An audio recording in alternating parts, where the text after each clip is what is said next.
بسم اللہ الرحمن الرحیم۔ محترم سامعین کرام، 40 احادیث کا سلسلہ جاری ہے۔ آج اس سلسلے کی 5ویں حدیث پیش خدمت ہے۔ اس حدیث کی روایت بھی امام مسلم رحمہ اللہ نے کی ہے۔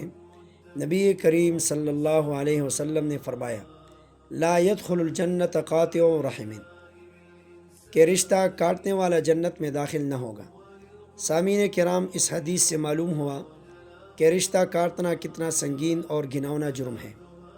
ایک دوسرے حدیث میں رسول کریم صلی اللہ علیہ وسلم نے فرمایا، الرحم معلقۃ بالعرش، کہ رشتہ اللہ پاک کے عرش کے ساتھ چمٹا ہوا ہے۔ تقول من وصلنی وصلہ اللہ ومن قطعنی قطعہ اللہ، کہ جس نے میرے تعلق کو جوڑا اللہ پاک اس کے ساتھ تعلق کو جوڑے، اور جس نے میرے تعلق کو کاٹا اللہ پاک اس کے ساتھ تعلق کو کاٹیں۔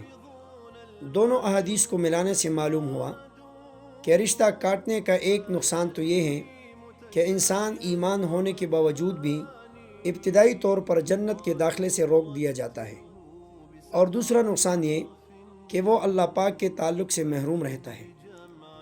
اس کے برعکس ایک دوسری حدیث میں فرمایا، روایت ہے انس بن مالک رضی اللہ تعالیٰ عنہ کی، کہ نبی کریم صلی اللہ علیہ وسلم نے فرمایا کہ جو شخص یہ چاہے کہ اس کی رزق میں برکت عطا کی جائے اور اس کی عمر، اولاد اور اس کے اعمال میں برکت دی جائے، تو اس کو چاہیے کہ وہ اپنے رشتے کو پالے۔ محترم سامعین کرام، احادیث سے معلوم ہوا کہ رشتہ کاٹنے کا نقصان کیا ہے اور رشتہ پالنے کا فائدہ کیا ہے۔ اب ان تعلیمات کی روشنی میں ہم اپنے تعلقات اور رشتوں پر نظر دہرائیں تو ہمارا معاملہ ان احادیث کے برعکس نظر آئے گا۔ پرائے تعلقات کو تو ہم اچھی طرح نبھاتے ہیں، لیکن خونی رشتوں کو ہم چھوٹی چھوٹی باتوں پر چھوڑ دیتے ہیں، اور اگر پالتے ہیں تو بدلے کی بنیاد پر، کہ اگر میرا فلاں رشتہ دار رشتہ پالے گا تو میں بھی رشتہ پالوں گا، وگرنہ میں نے کوئی رشتہ پالنے کی ذمہ داری تھوڑی اٹھائی ہے۔ یہ اسلامی اخلاق نہیں، اور نہ ہی اخلاق نبوی ہیں صلی اللہ علیہ وسلم، بلکہ رشتہ پالنا تو اللہ کی رضا کی خاطر ہے، تو کوئی بھی رکاوٹ اس میں حائل نہیں ہونی چاہیے۔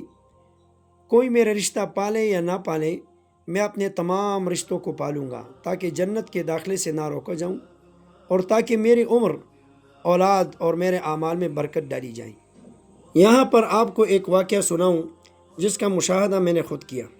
میں نے ایک غریب شخص سے پوچھا کہ بھائی، آپ کا کوئی بڑا کاروبار بھی نہیں، نہ ہی کوئی خاص ذریعہ آمدن ہے، پھر بھی آپ کا گزارا کیسے ہوتا ہے؟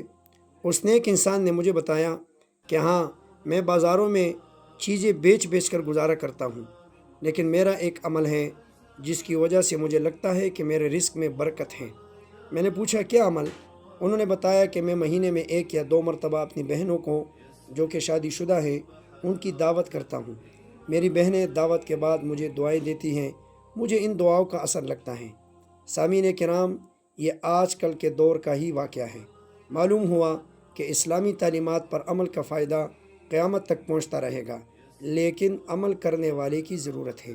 اللہ پاک ان احادیث پر عمل کرنے کی توفیق عطا فرمائے۔